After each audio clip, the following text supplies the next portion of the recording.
Excellences, les illustres personnalités dans cette salle, citoyens debout et solidaires qui opèrent en France, vous adressent ses meilleures salutations.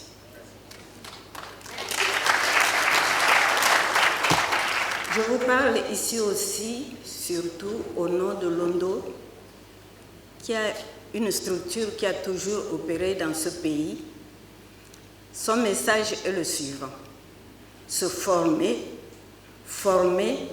pour transformer la République centrafricaine. Et c'est surtout à ce niveau que je viens parler. Je vous remercie. Mesdames, Messieurs, aujourd'hui, ma joie aurait été vraiment totale et parfaite parce que c'est une femme qui ose faire ce geste de se présenter aux élections présidentielles. Je suis une femme. J'aurais donc été dans une joie parfaite. Mais seulement, ma joie a un bémol.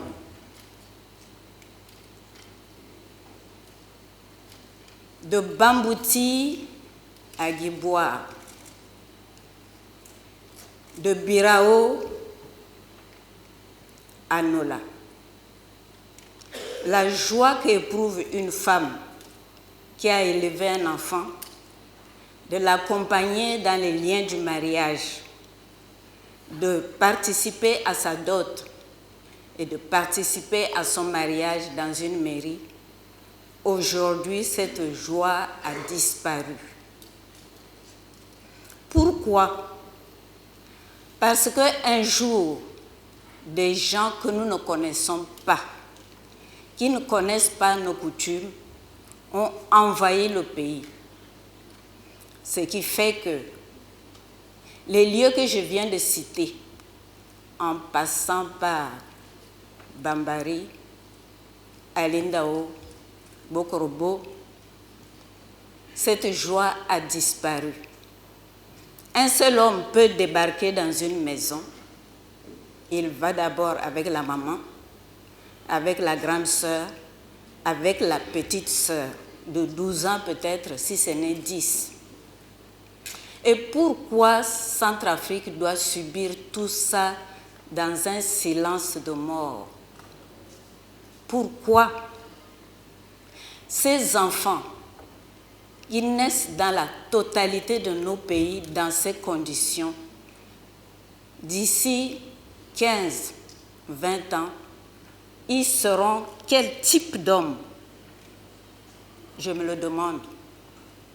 Nous, on n'a pas vécu comme ça. Je suis sûre que vous n'avez pas vécu comme ça. Et ma fille, qui est là, je l'appelle ma fille parce qu'en privé, elle m'appelle Tantine. Elle n'a pas vécu ça.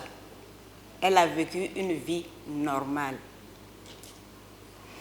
Et je suis tellement contente qu'elle se présente parce qu'elle a fait ses premières armes parmi les femmes juristes de ce pays. Alors nous allons parler un peu droit, si vous voulez bien. Mon propos n'est pas très joyeux, mais vous êtes obligés de m'écouter parce que nous le vivons. Parlons un peu droit. Nous avons signé beaucoup d'accords dans ce pays. N'Djamena, Brazzaville, Soudan, Bangui. Et ces accords, comme diront les juristes, c'est un acte de volonté qui produit des effets et qui crée des obligations entre ceux qui ont signé. On nous a dit que ces accords-là entraînent la cessation immédiate des hostilités, mais que le ramassage des armes se feront dans un délai raisonnable. Alors, c'est quoi le délai raisonnable en droit?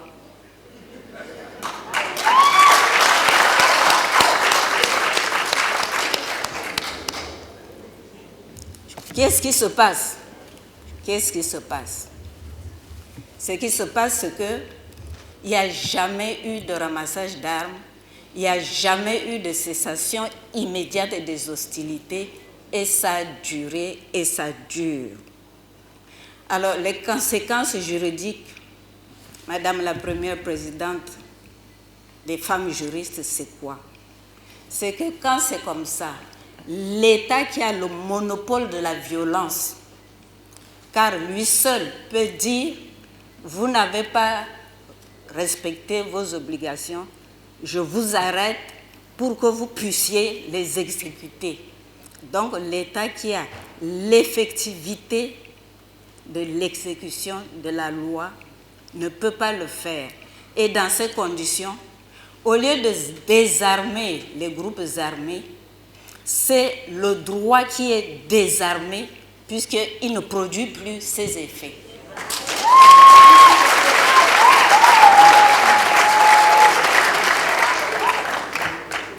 Bon, maintenant, cet État qui s'appelle Centrafrique, qui n'a plus son monopole de violence, eh bien, il est désarmé lui aussi.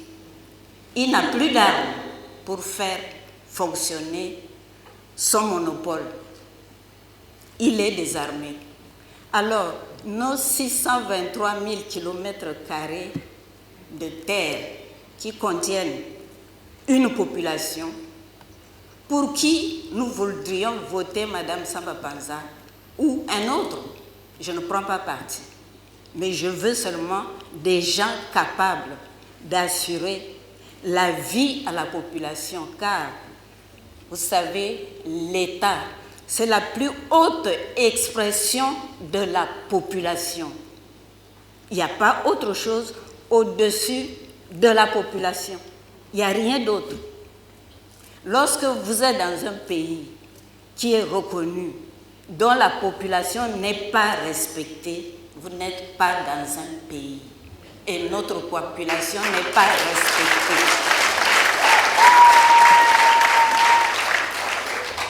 Vous me direz, alors qu'est-ce qu'on fait, Madame Pouzet? Je vais vous dire ceci. On nous a dit qu'on a envoyé l'international, dont nous faisons partie. Nous faisons partie de l'international. Tous les pays du monde font partie de l'international. On nous l'a envoyé pour nous aider. Alors, je vous renvoie à une vidéo sur les événements de Ndélé. Ils étaient derrière et les groupes armés étaient devant, brûlant les villages et les cadavres qui jonchaient le sol.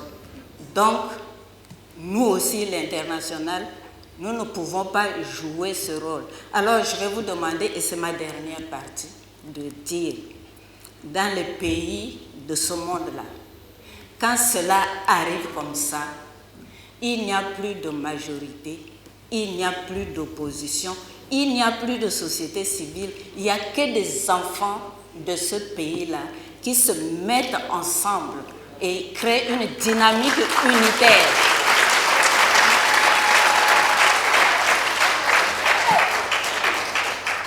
Nous devons créer cette dynamique unitaire et dire pourquoi nous souffrons comme ça. Pourquoi nous allons encore aller sous les bombes voter? Mettons de l'ordre dans notre pays. Et c'est là où interviennent les femmes. Parce que je suis sûre qu'elles sont toutes comme moi. Quand nous invitons les gens chez nous, on fait la propreté. Il y en a qui ajoutent même des petites fleurs, qui font des trucs qui font du bien au cœur. Alors, demandons à nos fils, à nos maris, à nos sœurs, de nous mettre ensemble, de nous concerter et de piétiner dehors les gens qui ne sont pas de chez nous. Je ne vois pas un Centrafricain avec qui j'ai une histoire de chercher seulement à le tuer, ou si je n'ai pas d'histoire avec lui, de chercher seulement à le tuer. Si je le tue, je me tue moi-même, c'est parce que additionner l'un avec l'autre, nous formons la Centrafrique. Donc, si nous sommes entre nous-mêmes, Il n'y a pas question de nous tuer pendant autant d'années. C'est qu'il y a des gens qui ne doivent pas être là.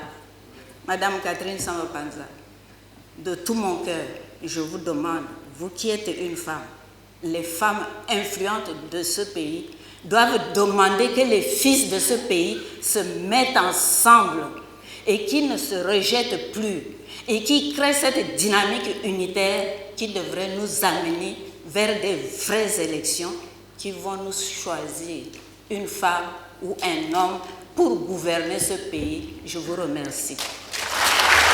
Merci.